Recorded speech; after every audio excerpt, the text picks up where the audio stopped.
बिस्मिल्लाहिर्रहमानिर्रहीम, अस्सलामु अलैकुम। लाखों करोड़ों दुरूदो सलाम मोहम्मद मुस्तफ़ा सल्लल्लाहु अलैहि वसल्लम और आले मोहम्मद पर। मैं हूँ उमर दराज गोंदल और आप मेरा यूट्यूब चैनल देख रहे हैं। आज जो इस वक्त सबसे बड़ी खबर पाकिस्तान के अंदर है वो नोशकी और पंजगोर को लेके है, क्योंकि वहाँ पे रात को पाकिस्तान के ऊपर एक बड़ा हमला किया गया और ज़ाहिरी बात है पाकिस्तान को खून में नहलाने की कोशिश की गई। इसलिए भी की गई क्योंकि आज पाकिस्तान के वज़ीर आज़म ने जब चीन जाना था तो आज इंटरनेशनल मीडिया के अंदर और पाकिस्तान के अंदर बजाय इसके कि उसके हवाले से बात की जाती, उस दौरे के हवाले से बात की जाती, उसको बिल्कुल एक नया रंग देने की कोशिश की गई। और ज़ाहिरी बात है जब पाकिस्तान की सिक्योरिटी फोर्सेस के ऊपर हमला होगा तो हम उस चीज़ को इग्नोर नहीं कर सकते। मैंने आपको पिछले वीडियो के अंदर ये अपडेट दी थी कि अब तक हमारे पास जो इतलात हैं वो 15 दहशतगर्दों को हम मार चुके हैं, जबकि हमारे जो 4 जवान हैं, जो 4 पाक फौज के लोग हैं, उनके शहीद होने की खबर है, जिसमें बताया गया है कि एक FC के मेडिकल ऑफिसर भी शामिल हैं, कैप्टन जो हैं। और इसके बाद अब जो खबरें हमारे पास हैं वो इस ऑपरेशन की कामयाबी की खबरें हैं। मैंने आपको पिछली वीडियो के अंदर बताया था कि चूंकि SSG कमांडोज जो हैं वो पहुंच चुके हैं और SSG कमांडोज के पहुंचने का मतलब ये है कि अब इनकी मौत का जो अंजाम है वो करीब आ गया है। और चूंकि उनको एक कंपाउंड के अंदर घेरे में ले लिया गया था, इस वक्त जो ताज़ा तरीन अपडेट्स हैं, एक तो SSG कमांडोज की कार्रवाई के हवाले से आपको बताना है। दूसरी अपडेट्स ये हैं कि जो लोग मारे गए हैं, क्या पाकिस्तान ने सिर्फ ऐसे ही क्लेम कर दिया कि हमने 15 लोग मार दिए, या उनकी बाकायदा शनाख्त, उनकी डेड बॉडीज़ के साथ उनको अंजाम तक पहुंचाने की तस्वीर भी जारी कर दी गई हैं। और फिर तीसरी सतह के ऊपर मैं आपको चल के इस वीडियो के अंदर ये बताऊंगा कि इस वक्त एक जंग तो वो है जो नोशकी और पंजगोर के अंदर है, और तीसरी जो है वो इस वक्त मीडिया के जरिए ट्विटर के ऊपर और जो इंडियन लॉबी है उसके अंदर भरपूर रोल प्ले कर रही है। पाकिस्तान को किस किस्म के तंज के मारे जा रहे हैं, पाकिस्तान के बारे में क्या बातें की जा रही हैं और क्या तज़हीक करने की कोशिश की जा रही है, ये तमाम डिटेल्स आपको इस वीडियो के अंदर दूंगा। और फिर इस वक्त नजरें ISPR के ऊपर क्यों हैं, ये तमाम तफसीलात आपको इस वीडियो के अंदर मिलेंगी। लेकिन अगर आपने अभी तक चैनल सब्सक्राइब नहीं किया और आप चाहते हैं कि आपको मुस्तनद और बर वक्त खबरें मिलती रहें तो हमारा चैनल सब्सक्राइब कर लीजिए, बेल आइकन के ऊपर क्लिक कर लीजिए ताकि हमारी आइंदा आने वाली वीडियोस बर वक्त आप तक पहुँच रहे। अब जो मौसम की सूरत हाल थी, क्योंकि आपको अंदाज़ा है कि अगर आप बलूचिस्तान के इलाके से वाकिफ़ हों तो उस इलाके के अंदर ऐसा नहीं होता कि आप ट्रैवलिंग कर रहे हैं या आप हेलीकॉप्टर मूव करना चाहते हैं तो आप जिस वक्त चाहें, जैसे मैदानी इलाके की सूरत हाल अलग से होती है और जो पहाड़ी इलाका होता है उसकी सूरत हाल थोड़ी सी मुख्तलिफ होती है। तो जो बैड वेदर कंडीशंस थी उनका ख्याल ये था कि उसको अपने हक में वो इस्तेमाल करना चाह रहे थे और उस चीज़ को लेकर प्रोपेगेंडा किया गया, जी दुनिया की नंबर 1 इंटेलिजेंस एजेंसी कहाँ पर है, ये देखो जी, ये CPAC की बातें करते हैं, इनसे इतने दहशतगर्द भी कंट्रोल नहीं हो रहे। लेकिन उसकी सिर्फ और सिर्फ वजह ये क्या थी कि वो बैड वेदर था। लेकिन उसका जो हल है वो हल निकाल लिया गया, और हल इस तरह से निकाल लिया गया कि जैसे ही सुबह की रोशनी आई है तो सुबह की रोशनी में फौरी तौर पे जो SSG कमांडोज हैं उनको यहाँ तक पहुँचा दिया गया। लेकिन उन SSG कमांडोज का जो मेजर काम था वो उन 4 से 5 जो दहशतगर्द जिनको इस वक्त उन्होंने एक कंपाउंड के अंदर महसूर किया हुआ है उनका ज़रूरी है, क्योंकि 15 जो दहशतगर्द जो मारे गए हैं उनकी तसल्ली के लिए और जो इस वक्त हमारे खिलाफ झूठ बोले जा रहे हैं उनकी तसल्ली के लिए पाकिस्तान ने उन तमाम 15 दहशतगर्दों की डेड बॉडीज़ की, अगर आप उन डेड बॉडीज़ को देखेंगे जो तस्वीर सोशल मीडिया के ऊपर आ गई हैं, उसको लेके आप उनकी तैयारी देखेंगे तो उनके पास गन्स हैं, हैवी गन्स हैं, और इसके अलावा रॉकेट लॉन्चर तक नज़र आ रहे हैं, जिसका मतलब ये है कि वो लंबी तैयारी करके आए थे। और ये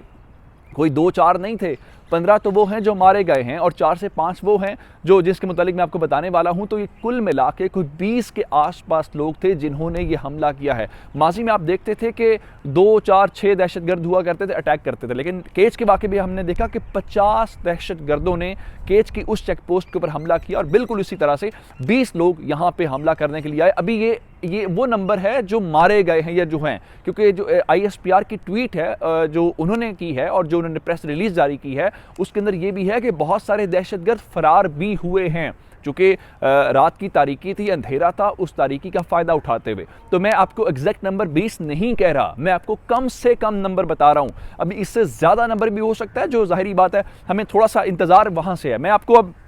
जो सबसे पहली खबर देना चाहता हूं, जो मैंने आपको बताया कि SSG कमांडोज के आने के बाद सूरत हाल जो है वो थोड़ी सी तब्दील हो गई है। बहुत सारे इस वक्त जो बलूचिस्तान के सहाफ़ी हैं, जो बलूचिस्तान के वहाँ से इस मामले को रिपोर्ट करने वाले लोग हैं, उनका बताना ये है कि वो जो 4 से 5 लोग दहशतगर्द थे उन्होंने सरेंडर कर दिया है। मैं आपको ये खबर इसलिए दे रहा हूं कि वहां से क्लेम किया जा रहा है, लेकिन चूंकि जो ऑफिशियल मामला होता है तो ऑफिशियल मामले के लिए थोड़ा सा इंतज़ार किया जाता है और ये देखा जाता है कि अगर उन्होंने सरेंडर किया है तो उनकी शनाख्त क्या है, उनका ओहदा क्या है, किस लेवल के ऊपर है, उनका कोई वीडियो पैगाम, इस किस्म की चीज़ें हैं। तो इस वक्त सिर्फ एक चीज़ का इंतज़ार किया जा रहा है और वो चीज़ ये है कि जो ISPR से एक बयान आना चाहिए, और वो बयान किस वक्त आता है ये हमें नहीं पता। ज़ाहिर बात है ऑफिशियल मामलात हैं, ऑफिशियल मामलात में थोड़ा सा टाइम लगता है क्योंकि सारे मामले के ऊपर प्राइम मिनिस्टर ऑन बोर्ड है, आर्मी चीफ ऑन बोर्ड है, नेशनल सिक्योरिटी एडवाइज़र ने अब से थोड़ी देर पहले ही ये कहा है कि हम अपनी लॉ इन्फोर्समेंट एजेंसीज़ के साथ खड़े हैं और हमारी लॉ इन्फोर्समेंट एजेंसीज़ इनको काउंटर करने में देर नहीं करेंगी। और फिर ये सारी सूरत हाल जो है इसके ऊपर जो बाकायदा मोहर सब्त होनी है वो ISPR के बयान के साथ होनी है, लेकिन वहाँ से इत्तलात आ रही हैं कि उन्होंने अब हथियार डाल दिए हैं और वो पाकिस्तान की रियासत के कब्ज़े में है। ज़ाहिरी बात है ये पाकिस्तान की बड़ी कामयाबी होगी उस पूरे नेटवर्क को पकड़ना, क्योंकि अगर उनको सिर्फ मारना होता, उनके सर उड़ाने होते, तो मैंने जिस तरह आपको बताया कि उनको एक कंपाउंड तक महसूर कर दिया गया है, ये काम रात को भी हो सकता था, लेकिन ये काम रात को नहीं किया गया, इसलिए कि हमारी जो पहली प्रायोरिटी है इस वक्त वो ये है कि इनको हर सूरत जिंदा गिरफ्तार किया जाए।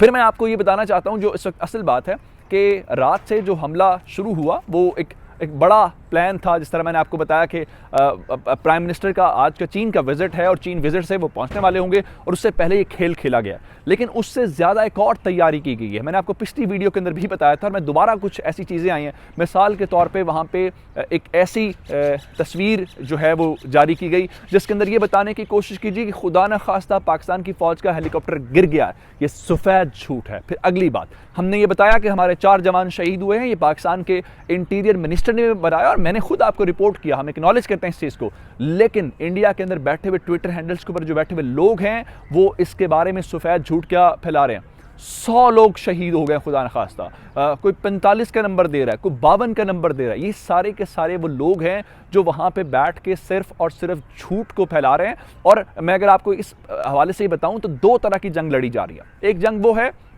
जो वहाँ पे हमने उनको अंजाम तक पहुँचा के, वो 15 या 20 जितने भी हैं, वो एग्जैक्ट नंबर अभी आ जाएगा, तो उनको अंजाम तक पहुँचा के हमने लड़ी है। दूसरी वॉर जो है वो मीडिया वॉर लड़ी जा रही है और वहाँ पे पूरे के पूरा प्रोपेगेंडा किया जा रहा है। और इस वक्त वहाँ से जो इंडिया की अगर हवाले से बात करें, आप ट्विटर के ऊपर जाइए, जितने पंजगोर नोशकी को लेके ट्वीट्स पाकिस्तानियों के हैं उससे कहीं ज़्यादा इंडियंस के हैं। हमें बहुत सारे, मुझे दुख इस बात का है कि उसमें कुछ लोग ऐसे भी थे जो हमें कह रहे थे हैप्पी दिवाली या दिवाली की मुबारकबाद देने की कोशिश कर रहे थे, जो सिर्फ और सिर्फ फेक न्यूज़ फैलाने की कोशिश कर रहे थे। और उन सब ट्विटर हैंडल्स का जो ताल्लुक है वो सबका इंडिया के साथ है और सारे के सारे फेक न्यूज़ फैला रहे हैं। और इस मामले के ऊपर अगर पाकिस्तान को वो ताना देना चाहते हैं तो हम आपको बताना चाहते हैं कि आपने तो इतने दिन पठानकोट के अंदर आपके लोग फंसे रहे, बहुत सारे मामलात के ऊपर फंसे रहे, तो आप उन लोगों को निकाल नहीं सके थे। लेकिन पाकिस्तान की लॉ इन्फोर्समेंट एजेंसीज अल्हम्दुलिल्लाह इतनी एक्टिव हैं कि हमने उनको रात को मारना होता है और मार देते। मकसद मारना नहीं है, मकसद उनको कैप्चर करना है। और इस वक्त भी जो ऑपरेशन के हवाले से मैं आपको बता रहा हूँ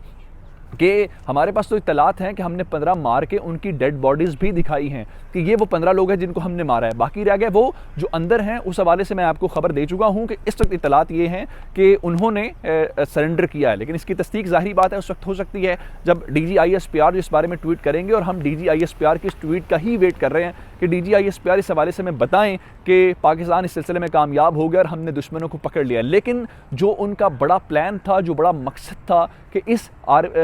इमरान खान के विज़िट से पहले आग लगा के इस पूरे खेल को पाकिस्तान में खून में नहला के अपने उस मकसद को अचीव करने के हवाले से, तो अल्हम्दुलिल्लाह हमारे जवानों ने अपनी जान के नजराने दे के, अपनी शहादत दे के उन्होंने अपने दुश्मन को ज़रूर नाकाम बना दिया और इंशाल्लाह नाकाम बनाते रहेंगे। मुझे उमर दराज गोंदल को फेसबुक, ट्विटर, इंस्टाग्राम के ऊपर फॉलो कर सकते हैं। मेरा यूट्यूब चैनल सब्सक्राइब कीजिएगा। आपके समातों का बहुत शुक्रिया। खुदा हाफिज़।